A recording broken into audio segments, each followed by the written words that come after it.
नमस्कार, बहुत स्वागत है आप सभी का। मैं हूं आपके साथ शीनम शर्मा। आप देख रहे हैं 8 बजे की तमाम बड़ी खबरें। सबसे पहले बात कर लेते हैं कोहरे की।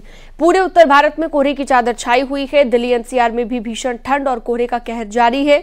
कोहरे के चलते सड़क हादसों की संख्या भी बढ़ गई है, जिसके चलते लोग परेशान हो रहे हैं और उत्तर भारत में कोहरे की सफेद चादर देखने को मिल रही है। दिल्ली एनसीआर में भी कोहरे की वजह से वाहनों की रफ्तार धीमी हो गई है। तो कड़ाके की ठंड से ठिठुर रहे हैं लोग और कोहरे के चलते सड़क हादसे भी बढ़ गए हैं और परेशानी लोगों को हो रही है। उत्तर भारत में कोहरे की सफ़ेद चादर दिख रही है और ये तस्वीरें देखकर आप अंदाज़ा लगा सकते हैं कि विजिबिलिटी कितनी कम हो गई है। आम लोग अगर अपने घरों से निकलते हैं तो जितना वक्त उन्हें पहले लगता है किसी भी सफ़र को तय करने में, तो उससे ज़्यादा ही वक्त लेकर वो चल रहे हैं, क्योंकि पता है कि रास्ते में कोहरा परेशानी पैदा करेगा।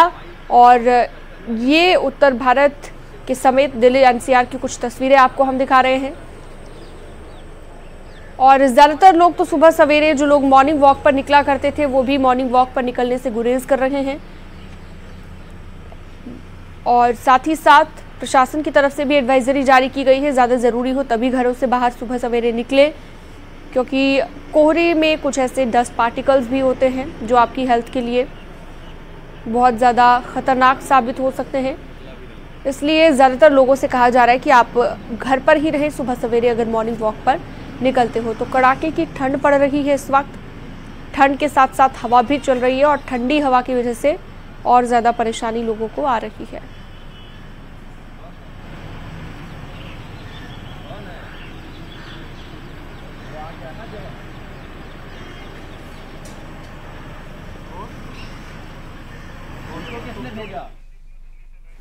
चलिए, दिल्ली से संदीप हमारे सहयोगी हमारे साथ लाइव जुड़ चुके हैं। संदीप, क्या हाल है दिल्ली में इस वक्त ठंड का, और कोहरे की वजह से भी लोग परेशान हो रहे हैं? प्रशासन ने क्या कोई एडवाइजरी जारी की है? शीनम, देखो, कल से नया वर्ष शुरू हो रहा है और 2024 की शुरुआत भीषण ठंड और घने कोहरे से होगी। मौसम विभाग ने इसको अलर्ट जारी कर दिया है। दिल्ली समेत पूरा उत्तर भारत भीषण शीतलहर की चपेट में आ चुका है, क्योंकि दिल्ली का आज का टेम्परेचर 60 डिग्री सेल्सियस दर्ज किया गया है। और यदि 2 दिन लगातार टेम्परेचर 10 डिग्री से नीचे आता है तो उसे कोल्ड डे मान लिया जाता है। दिल्ली में यानी कि आज कोल्ड डे है। आप नजारा देख सकते हैं किस तरीके से सड़कों पर सन्नाटा है और वहीं कोहरा भी आसमान में छाया हो। चौथे दिन भी दिल्ली में कोहरा जो है कोहराम मचा रहा है। वाहनों की रफ्तार पे ब्रेक लग गई है और 100 के करीब ट्रेनें प्रभावित हुई हैं। वहीं 150 के करीब उड़ानें भी कोहरे के चलते प्रभावित हुई हैं।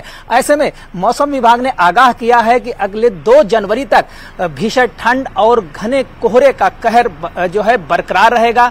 लोग सावधानी बरतें। खासकर जो वाहन चला रहे हैं उनके लिए ट्रैफिक पुलिस ने भी सलाह दी है कि वाहनों की रफ्तार धीमी रखें और फॉग लाइट का इस्तेमाल करें, क्योंकि लगातार दुर्घटनाएं हो रही हैं, लोगों की मौतें हो रही, तमाम लोग घायल हो रहे हैं। ऐसे में लोगों को बेहद सावधानी बरतने की जरूरत है। और साथ ही कल से नया वर्ष शुरू हो रहा है। नए साल के जश्न की जो तैयारी कर रहे हैं, आउटिंग का प्रोग्राम बना रहे हैं, वो मौसम विभाग ने जो अलर्ट जारी किया है, चेतावनी देकर ही अपना शेड्यूल तय करें।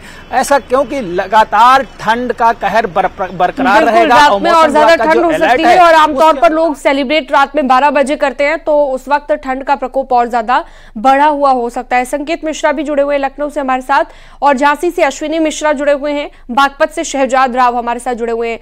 लखनऊ चलते हैं संकेत के पास। संकेत, लखनऊ में कैसा है मौसम?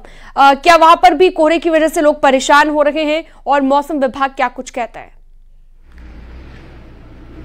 बिल्कुल, राजधानी लखनऊ में भी कुछ यही नजारा है। यहाँ पर पिछले 48 घंटे से यहाँ धूप नहीं निकली है।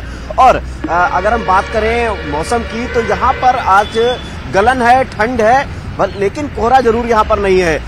और अगर बात करें चाहे वो ट्रेन हो या फ्लाइट हो, वो लेट लतीफ है। कई फ्लाइट ऐसी हैं जो कल रद्द हो गई थी और ट्रेनें ऐसी हैं जो 6-6 घंटे 8-8 घंटे लेट हैं। परिवहन विभाग ने विशेष निर्देश दे रखे हैं कि हाईवे पर और सड़कों पर जो वाहन चले वो कम रफ्तार में चलें, फॉग लाइट जलाते हुए चलें। इसके अलावा जगह जगह पुलिस भी तैनात की गई है। हाईवे पर जो पुलिस की तैनाती की गई है, इसके अलावा जो अलग अलग शहर में पॉइंट है वहां पर भी तैनाती की गई है। मुख्यमंत्री योगी आदित्यनाथ ने प्रशासन को निर्देश दे रखे हैं कि ठंड में किसी भी तरह से किसी व्यक्ति को कोई दिक्कत नहीं होनी चाहिए, रैन बसेरों का इंतजाम हो और इसके अलावा सड़क पर कोई सोता हुआ ना मिले। पुलिस की पेट्रोलिंग लगातार प्रशासन की तरफ से भी और सरकार की तरफ से भी आदेश दिए गए हैं कि किसी को भी परेशानी ना हो, कोई ठंड से ना ठिठुरे, इसके लिए सरकार भी इंतजाम करे। इस तरह के निर्देश सीएम योगी ने दिए हैं। झांसी लिए चलते हैं अब आपको, अश्विनी मिश्रा जुड़े हुए हैं। झांसी जिले का क्या हाल है अश्विनी, वहां पर कितनी ठंड पड़ रही है और किस तरह से लोग परेशान हुए? हाँ देखिए, झांसी में इस समय ट्रिपल अटैक है ठंड का। पहले तो प्रचंड ठंड पड़ रही है, इसके बाद घना कोहरा और अब शीतलहर भी पिछले चौथा दिन लगातार शीतलहर चलने का। इस समय झांसी में घने कोहरे की जो मोटी परत है वो पूरी छाई हुई है। आपको दिखाना चाहते हैं कि किस तरह से घने कोहरे का अटैक हुआ है।